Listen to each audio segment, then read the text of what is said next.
ආයිබෝවන් මම රුක්ෂන් ආස්වස්ම සුබසාධක මණ්ඩලයෙන් ලැබුණු සතුටුදායක පුවතක් ඔබ වෙත දැනුවත් කිරීම සඳහා මෙම වීඩියෝ එක සකස් කරලා තියෙනවා.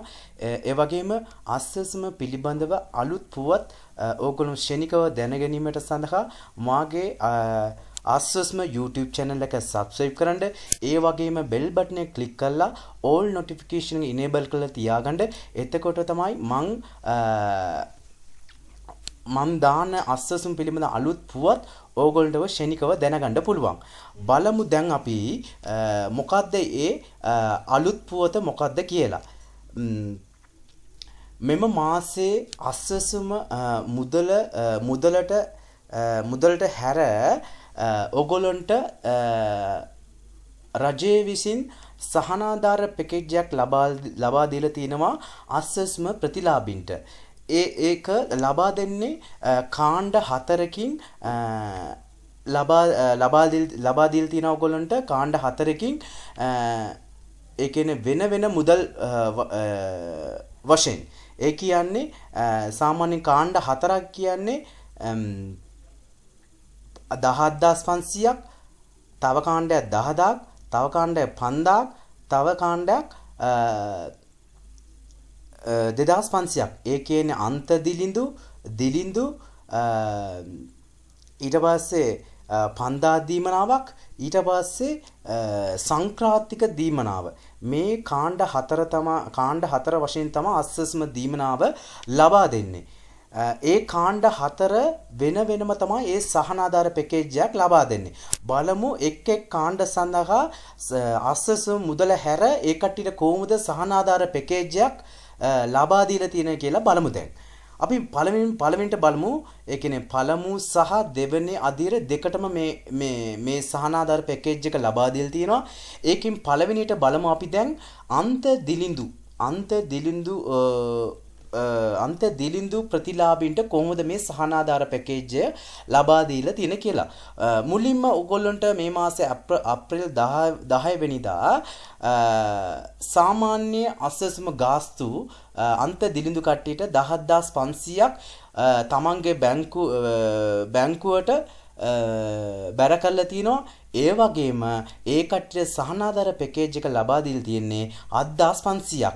ඒකත් එක්කම එකතු කරලා අන්ත දිලිඳු කට්ටියට දාලා තියෙන්නේ 25000ක්.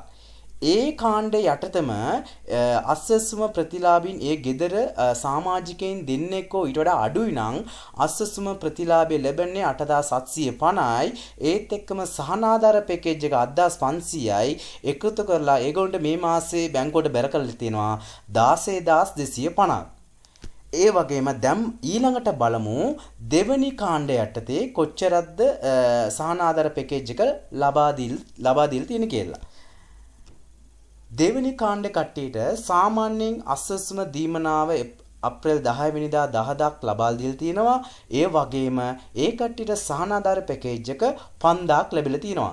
ඒත් එක්කම මුළු ගාස්තු 15000ක් ඒ කට්ටියට තමන්ගේ බැංකුව වලට බැර කරලා තියෙනවා. ඒත් එක්කම දෙවෙනි කාණ්ඩ යටතේ රුපියල් 5000ක් ලැබෙන්නේ ගෙදර සමාජිකයන් දෙකක් ඕ ඊට වඩා අඩුයි නම් සාමාන්‍ය ගෙවුන්ට ආස්වස්ම ගෙවීම් කරන්නේ රුපියල් 5000යි. ඒත් එක්කම මේ මාසේ සහනාධාර පැකේජ් එක ලබා දීලා තියෙන 5000යි. එතකොට එකතුව රුපියල් 10000ක් ලබා දීලා තිනවා දෙවෙනි කාණ්ඩේ. දැන් බලමු අපි තුන්වෙනි කාණ්ඩේ කට්ටියට කොහොමද සහනාධාර පැකේජ් එක ලබා දීලා තියෙන්නේ කියලා බලමු. මුලින්ම ඒකට තුන්වෙනි කාණ්ඩ කට්ටියට රුපියල් 5000ක් ලබා දීලා තිනවා. ඒත් එක්කම ඒකට සහනාධාර පැකේජ් එක 2500යි. එතකොට මුළු එකතුව ලබා දීලා තියෙන්නේ මේ මාසේ 8500යි. ඒත් එක්කම ඒ කට්ටියගේ ගෙදර සමාජිකයන් දෙකක් හෝ ඊට වඩා අඩුයි නම් ඒ කට්ටියට ආස්වස්ම ප්‍රතිලාභ සාමාන්‍යයෙන් ලැබෙන්නේ 2500යි. ඒත් එක්කම සහනාධාර පැකේජ් එක 2500යි. මුළු එකතුව රුපියල් 5000ක් ඒ කට්ටියගේ තමන්ගේ ගිණුමට බැර කරලා තියෙනවා. දැන් බලමු ඊළඟ කාණ්ඩේ. ඒ කියන්නේ හතරවෙනි කාණ්ඩේ සංක්‍රාන්තික කාණ්ඩේ. ඒ කාණ්ඩේ යටතේ සාමාන්‍යයෙන් ඒකට ආස්වස්ම ප්‍රතිලාභ ලැබෙන්නේ රුපියල් 2500යි රුපියල් 2500යි ඒත් එක්කම සහනාධාර පැකේජ් එක 2500යි එතන මුළු එකතුව 5000ක් බැර කරලා තිනවා ඒ ප්‍රතිලාභින්ට ඒත් එක්කම සමාජිකයන් දෙකක් හෝ ඊට වඩා අඩුයි නම් ඒ කට්ටියට සාමාන්‍යයෙන් අස්සසම ගෙවීම් කරලා තියෙන 1250යි ඒත් එක්කම සහනාධාර පැකේජ් එක 2500යි එකතුව 3750යි දැන් ගොඩක් අය මගෙන් අහලා තියෙන ප්‍රශ්නයක් තමයි මට වෙනදා වගේම අස්සසුම් ප්‍රතිලාභ විතරයි වැටලා තියෙන්නේ නමුත් මට අර සහනාධාර පැකේජ් එක ලැබිලා නැහැ කියලා.